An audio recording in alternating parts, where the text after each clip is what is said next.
আমি এক হাত দিয়ে তালি বাজাতে পারি, তুই পারিস? তুই আমায় একবার সুযোগ দিয়ে দেখ, আমি হাত ছাড়াই তালি বাজিয়ে দেবো। কথা দিলাম তোমার হাত কখনো ছাড়বো না। কি গো তোমার হলো? দেখি। তো হ্যালো বন্ধুরা, ইউটিভির পক্ষ থেকে তোমাদের সকলকে স্বাগতম। তো আজকে দেখতে চলেছি অস্থির মানুষের কিছু অস্থির কর্মকাণ্ড, যেগুলো দেখলে আশা করছি তোমরাও মজা পাবে।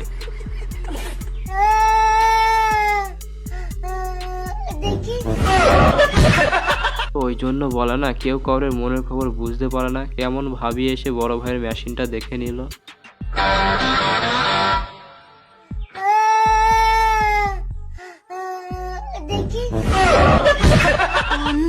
Ummadığında bir güneş parlar bazen bitti derken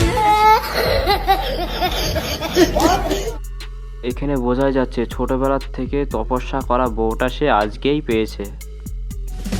hayat şaşırtır hep zaten ben bittim aniden हाय हाय इतना सुकून।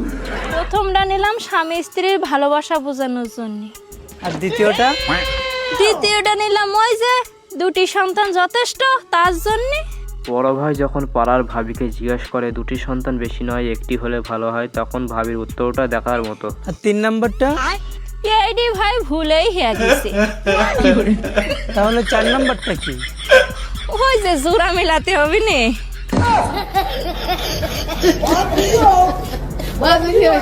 বন্ধু যখন তার গার্লফ্রেন্ডের সাথে দেখা করতে গিয়ে তার দাদার কাছে হাতে নাতে কট খায়, তখনকার ভিডিওটা দেখার মতো। এই দাদা চলে এসেছে, দাদা চলে এসেছে। কি করব এখন, কি করব? তুমি ওদেরকে লুকিয়ে যাও।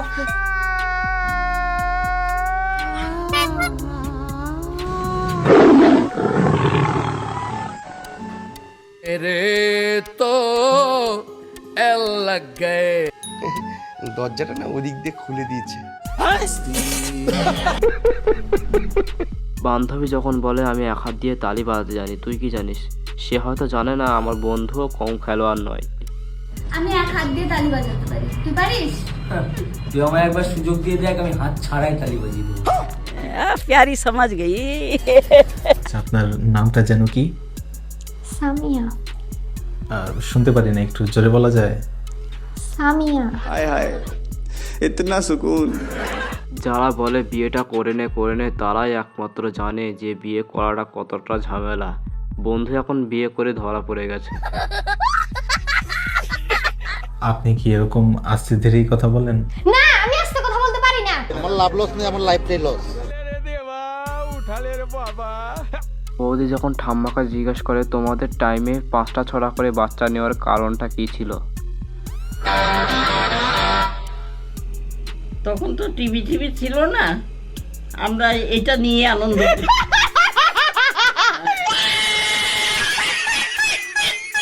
বন্ধুর গার্লফ্রেন্ড যখন বন্ধুকে বলে কথা দাও আমার হাত কখনো ছাড়বে না, তখন বন্ধু কি কাজটাই না করে। কথা দিলাম তোমার হাত কখনো ছাড়বো না। কি গো তোমার হলো? ছাড়ো না দেখলে লোকে বলবে টাকি এবার বলেছি আমার বাবাকে দাদা বলবে না, শ্বশুরকে কেউ দাদা বলে? পাড়ার সম্পর্কে দাদার সাথে যখন একসাথে মেয়ে দেখতে যেত, এ জানতোই না সে ভবিষ্যতে গিয়ে শ্বশুর হবে।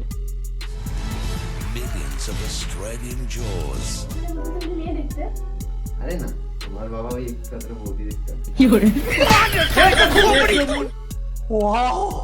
বন্ধু গিয়েছে তার গার্লফ্রেন্ডের মায়ের কাছে বিয়ের প্রস্তাব দিতে, কিন্তু বন্ধুর গার্লফ্রেন্ডই পুরো কথার মুড়োটাই মেরে দিয়েছে। এখন কি করে? এখন তো আপাতত কিছু করে না, উপর উপর কিস করে, বাকিটা বিয়ের পর করবে।